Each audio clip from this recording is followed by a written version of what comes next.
प्रधानमंत्री मोदी जी का जन्मदिन है।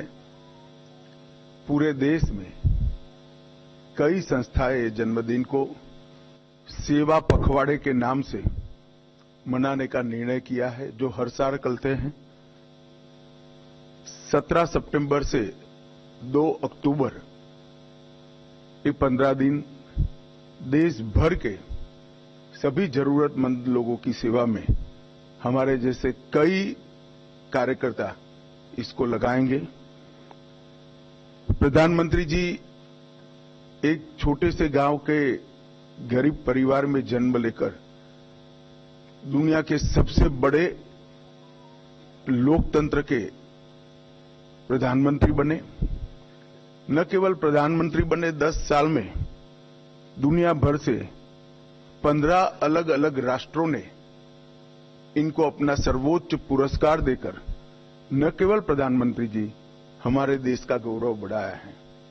आज देश की 140 करोड़ की जनता बहुत मन के साथ इनके दीर्घायुष के लिए प्रभु प्रार्थना कर रही है। मैं और अश्विनी जी भी वो प्रभु प्रार्थना के साथ अपने आप को संबद्ध करते हैं। मित्रों, आज की प्रेस वार्ता मोदी जी की तीसरी सरकार के पहले 100 दिन के कामकाज पर आपको सूचना देने के लिए बुलाई गई है।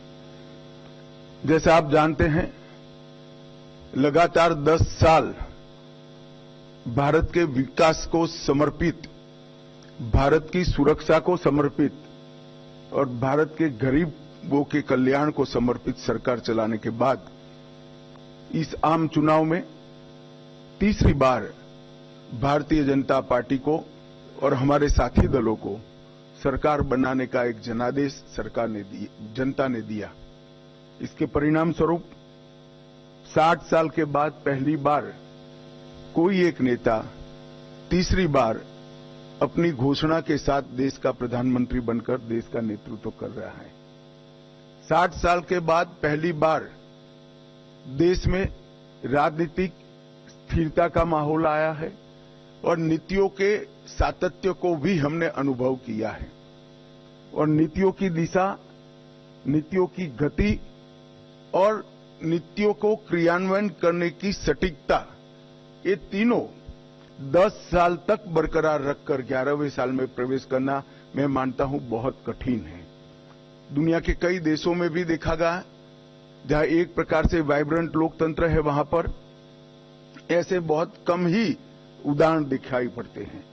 और इसका कारण है कि इस 10 साल में देश की बाहरी सुरक्षा, देश की आंतरिक सुरक्षा और देश की रक्षा प्रणाली, इसको मजबूत कर एक सुरक्षित भारत बनाने में नरेंद्र मोदी सरकार ने बहुत बड़ी सफलता मोदी जी के नेतृत्व में प्राप्त की है।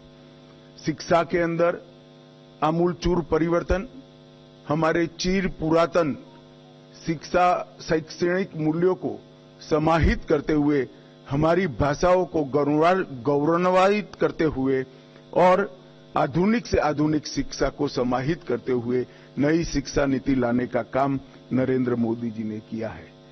जब मेक इन इंडिया का नारा दिया गया, काफी लोग इसका मखौल उड़ाते थे, मगर आज मैं बहुत फख्र के साथ कह सकता हूं कि भारत पूरी दुनिया में उत्पादन का सबसे चहेता केंद्र बन चुका है और ये वास्तविकता है। हमारी डिजिटल इंडिया की योजना को दुनिया के कई देश समझना भी चाहते हैं, स्वीकारना भी चाहते हैं और उसको अपने विकास का आधार भी बनाना चाहते हैं। इकोनॉमी के 13 पैरामीटर्स में, चाहे बैंकिंग हो, चाहे मुद्रास्फीति हो, चाहे विकास दर हो, हर पैरामीटर में हमने डिसिप्लिन लाई है और प्रगति भी की है। अंतरिक्ष के क्षेत्र में आज सभी लोग भारत का अंतरिक्ष के क्षेत्र में भविष्य उज्जवल है, इसको एक्नोलेज करते। 10 वर्ष में आजादी के बाद पहली बार दुनिया ने रीढ़ की हड्डी वाली विदेश नीति को देखने का मौका मिला है। भारत की विदेश नीति में मेरे जैसे कई लोगों को रीढ़ की हड्डी दिखाई नहीं पड़ती थी। अब भारत की विदेश नीति में रीढ़ की हड्डी दिखाई पड़ती है। 10 साल में देश के 60 करोड़ गरीबों को एक ही 10 साल में घर, शौचालय, गैस, पीने का पानी, बिजली